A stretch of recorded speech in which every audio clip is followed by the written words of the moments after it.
Of Billal আপনাকে বললো যে আপনি ফকিন্নির ছেলে, তাছাড়া আরও অকাট্য কিছু ভাষা ব্যবহার করতেছে, তো আপনি আসলে বিষয়টা কিভাবে নিচ্ছেন?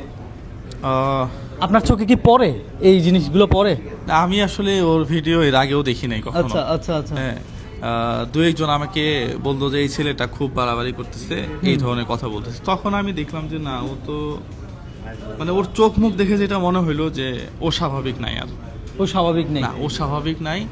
ও একেবারে অস্বাভাবিক হয়ে পাগল পর্যায়ে চলে গেছে, এবং ওকে দেখে যেটা মনে হয় ও মারাত্মক লেভেলের কিছু একটা খায় আর কি। হ্যাঁ, তো যাই হোক, থটস অফ বিল্লালের থেকেও দেখি যে রিপ্লাই আসতেছে, জুয়েল ভাইয়ের থেকেও রিপ্লাই আসতেছে। আপনারা সাধারণ জাস্ট মস্তিষ্কে একটু নিজে চিন্তা করেন যে রিপ্লাই কার পর্যায়ে কে কী ধরনের ব্যবহার করতেছে। আমি আসলে জুয়েল ভাইয়ের রেস্টুরেন্টে আসছি এই কারণেই যে এই কথাটা জিজ্ঞাসা করতে, যে ওনার থেকে আসলে কেমন লাগতেছে এই যে ব্যবহার করে, এইটা কি ধরনের ব্যবহার, এটা কি সামাজিক যোগাযোগ মাধ্যমে করতে পারে? ও কি বোঝে আমি এটাই বুঝি না।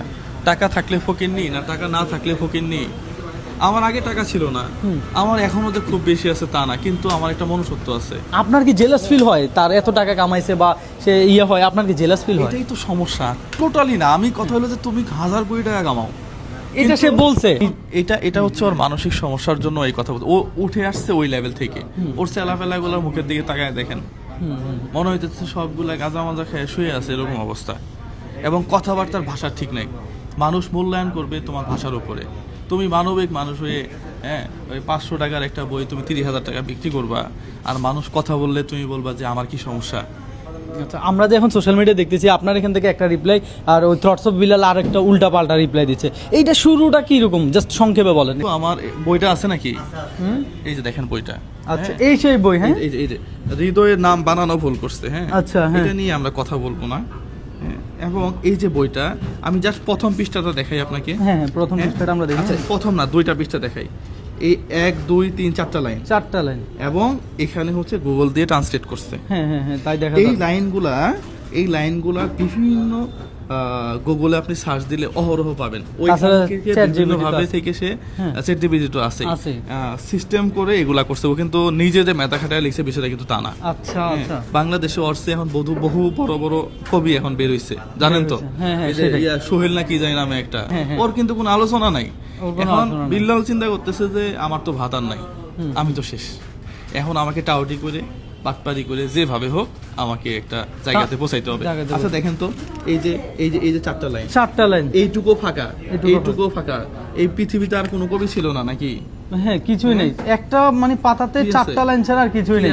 গুগলে সার্চ দেন না, কত নিবেন আপনি সার্চ দিয়ে পরে আমাকে কমেন্ট করেন। একদম কি আছে, 4টা লাইন ছাড়া তো আর কিছুই নেই। হ্যাঁ, তাহলে এই যে মানুষকে প্রতারণা করাটা, হ্যাঁ, এখন এগুলাই প্রথম বলছিলাম আমি ভাই। মানে আপনি বলছেন যে আপনি বলছিলেন, আমি শুনছিলাম যে এই বইটা কেন 1000 টাকা বিক্রি করতেছে, 100 টাকার একটা বই তো সে 200 টাকা বিক্রি করতে পারে, এটা নিয়েই তাহলে শুরু আপনার।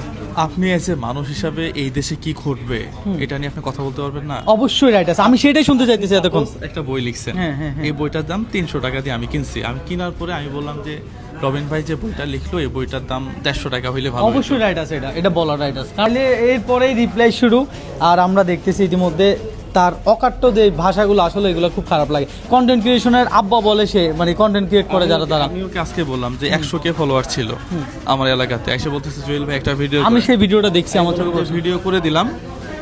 হ্যাঁ, কপালে থাকলে তুমি বড় কিছু হবা। ওই ভিডিওটা তো ভাইরাল মানে কি, ওর 17K ফলোয়ার এখন মনে হয় 18-19K হয়ে গেল, কয়েক মিলিয়ন ভিউ। এখন আমি কি বলতে পারি যে আমি তোমার আব্বা? মোটেও না। আমার যে ড্রাইভার, সে তো ভিডিও বানাইতো না, 40K ফলোয়ার। এখন আমি কি বলতে পারি আমি তোমার আব্বা? কখনো। রাশিদুল সিএনজি চালাইতো, সারা রাত সিএনজি চালায়, দিনে এসে আমার সাথে সময় দিত। আজকে $300 উপরে ওর অ্যাকাউন্টে, তার মানে প্রায় 40,000 টাকার কাছাকাছি। আমি এখন রাশিদুলকে বলতে পারি যে তোমার আব্বা আগে যেটা ছিল, জগতের আব্বা হয়ে যাইতেছে, ভাবা যায়। তো আসলে জুয়েল ভাইয়ের কথায় আমি একমত হইতে বাধ্য হইলাম যে ও কিছু একটা খায়। হ্যাঁ, এটাই হইতে পারে। আর ওর সুস্থতা কামনা করি, ও যেন দ্রুত সুস্থ হয়ে যায়। আমি নিজে অসুস্থতা কামনা করি, আমিও শুভাকাঙ্ক্ষী, এখনো বলে দিলাম।